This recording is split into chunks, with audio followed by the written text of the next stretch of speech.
মাইরি ঠিক এই কারণেই পুতিন কাকুকে আমার ভাল লাগে। হ্যাঁ, চোখে যা দেখি আর পেছনে যা ঘটে এর মধ্যে অনেক পার্থক্য আছে।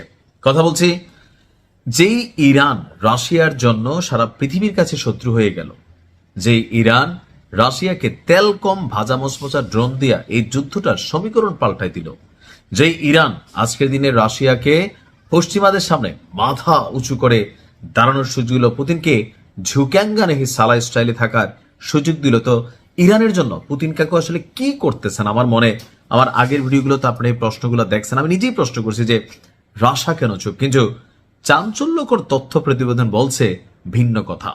ভালো লাগলে শেয়ার করবেন, কারণ পুতিন কাকু তিনি চুপ নেই, ইরানকে নীরব সহযোগিতা দিয়ে যাচ্ছেন, যেই সহযোগিতাটা information is power and information is money. আজকের দিনে সারা পৃথিবীতে সবচেয়ে শক্তিশালী হচ্ছে তথ্য। যেমন ধরেন, ইরানের মধ্যে আমাদের সর্বোচ্চ নেতা বা যাদেরকে শেষ করা হয়েছে, ভেতর থেকে কেউ একজন তথ্য দিচ্ছে, একটা টার্গেট, বাকিটা ইতিহাস। তো তদ্রুপ ইদানিং সময় মধ্যপ্রাচ্যে যে মার্কিন লক্ষ্যবস্তুগুলো আছে, আপনি দেখেন ইরান নিখুঁত ভাবে একাধিক ক্ষেপণাস্ত্র বা মিসাইল ব্যবহার করা লাগতেছে না, একটা মারতেছে, একটাই গিয়া পড়তেছে, যার কারণে ইরানের বিপরীতে আমেরিকা তাদের সামরিক ঘাঁটিগুলো যেগুলো মধ্যপ্রাচ্যে আছে সেখান থেকে অনেক যুদ্ধ বিমান, হ্যাঙ্গার বা আরো বিভিন্ন কিছু সরিয়ে নিচ্ছে।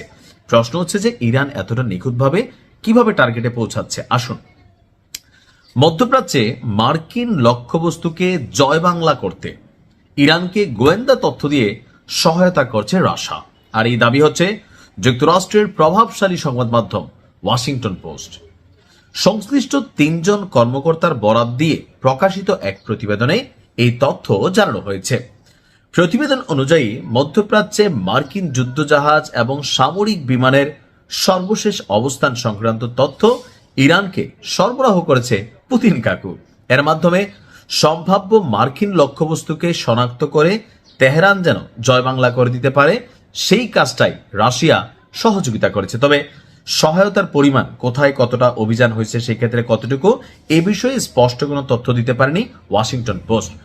প্রতিবেদনটি বলছে, গত শনিবার যুক্তরাষ্ট্র এবং ইসরায়েল তেহরানের বিরুদ্ধে হামলা শুরু করার পর ইরানের সামরিক বাহিনীর যে মার্কিন লক্ষ্যবস্তুগুলো আছে সেগুলো শনাক্ত করার সক্ষমতা আপনার ততটা ইরানের আর্মি বা যেই ক্ষেপণাস্ত্র মিসাইলগুলো আছে তাদের এতটা ছিল না।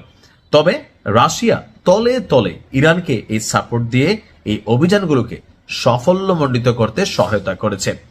এ বিষয়ে হোয়াইট হাউসের এক মুখপাত্র সরাসরি রাশিয়াকে ইরানকে মিলাইয়া একটা বক্তব্য দিচ্ছে যে রাশিয়া ইরানকে সমর্থন দিচ্ছে।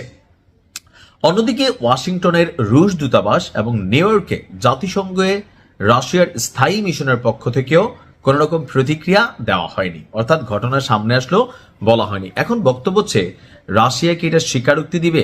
না। এটা কেন স্বীকারোক্তি দিবে না, এটা একটু মাথায় রেখেন। মেইন কারণই হচ্ছে যে যদি স্বীকারোক্তি দেয় রাশিয়াকে অনেক ধরনের বাটে পড়তে হবে। ব্যবসা বাণিজ্য এমনি, রাশিয়া ইউক্রেন যুদ্ধ নিয়ে অনেক ধরনের নিষেধাজ্ঞা বা ধরেন ঝামেলার মধ্যে কিন্তু সময়টা কাটাচ্ছে।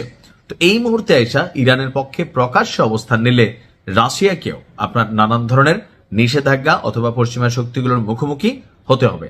আমার কথা হচ্ছে প্রকাশ্যে দরকার নাই, গোপনে গোপনে এই ধরনের সহযোগিতা অব্যাহত রাখুক Russia. Best of luck Putin কাকু, ধন্যবাদ।